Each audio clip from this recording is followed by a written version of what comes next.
ಗೋಪಾಲ, ನನ್ ಮೆಡಿಸಿನ್ ನೋಡ್ದೆ? ಇಲ್ಲಮ್ಮ, ಊಟಕ್ ಬಾಮ್ಮ.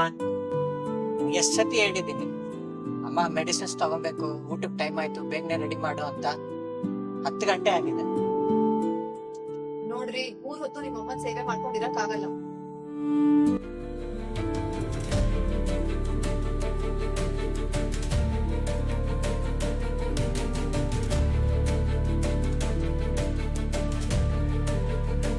ಸರಿ, ಹಾಗಾದ್ರೆ ಒಂದ್ ಕಂಡೀಷನ್.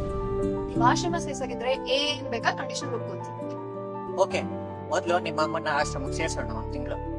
ಅರಿ, ನಮ್ಮಮ್ಮ ಎಲ್ಲೋ ಚೆನ್ನಾಗಿದ್ದಾರೆ. ನನ್ ತಮ್ಮ ನಮ್ಮಮ್ಮನ ಚೆನ್ನಾಗಿ ನೋಡ್ಕೊತಿದ್ದಾರೆ. ಈ ವಿಷಯದಲ್ಲಿ ನಮ್ಮಮ್ಮ ತೆಗ್ತೀರಾ? ಅದೆಲ್ಲ ಗೊತ್ತಿಲ್ಲ, ಯುವರ್ ಚಾಯ್ಸ್.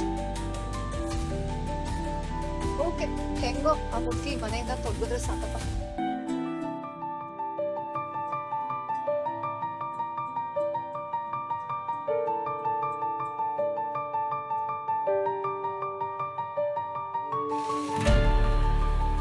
ನಿನಗೋಸ್ಕರ 1 ತಿಂಗಳು ಮಾತ್ರ, ಗೊತ್ತಾಯ್ತಾ?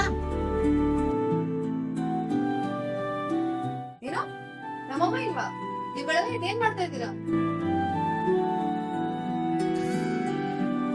ಹಲೋ ಅಮ್ಮ, ಎಲ್ಲಿದ್ಯಾ? ಎಲ್ಲಿ ಹೋಗ್ತಿದ್ಯಾ? ಬಂದೆ. ಎಲ್ಲಿ ಹೋಗಿದ್ಯಮ್ಮ?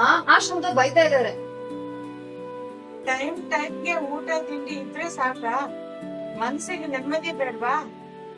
ಮಕ್ಕಳ ಮೊಮ್ಮಕ್ಕಳನ್ನ ನೋಡ್ದೆ ಇರಕ್ಕೆ ನನ್ಗ ಆಗಲ್ಲ. ಅಲ್ಲಿ ಬರ್ತಿರೋ ಕತೆ ಕೇಳಿದ್ರೆ ಇಷ್ಟು ನೋವಾಗುತ್ತೆ. ಬೇಡಪ್ಪ, ಬೇಡ, ಯಾರಿಗೂ ಆ ಕಷ್ಟ ಬೇಡ. ಅಲ್ಲಿ ಒಂಟಿದನ ಕಾಡುತ್ತೆ ಗೊತ್ತಾ? ಹಂಗಾಗಲ್ಲ ಅಲ್ಲಿ ಇರಕ್ಕೆ. ಅಲ್ಲಿ ಸೇರ್ಸಿರೋ ಮಕ್ಕಳು ಎಂಥ ಕ್ರೂರಿಗಳು.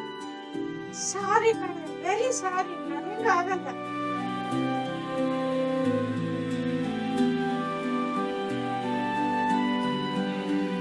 ಮತ್ತೆ ನಿಮ್ ಮಾತ್ರೆ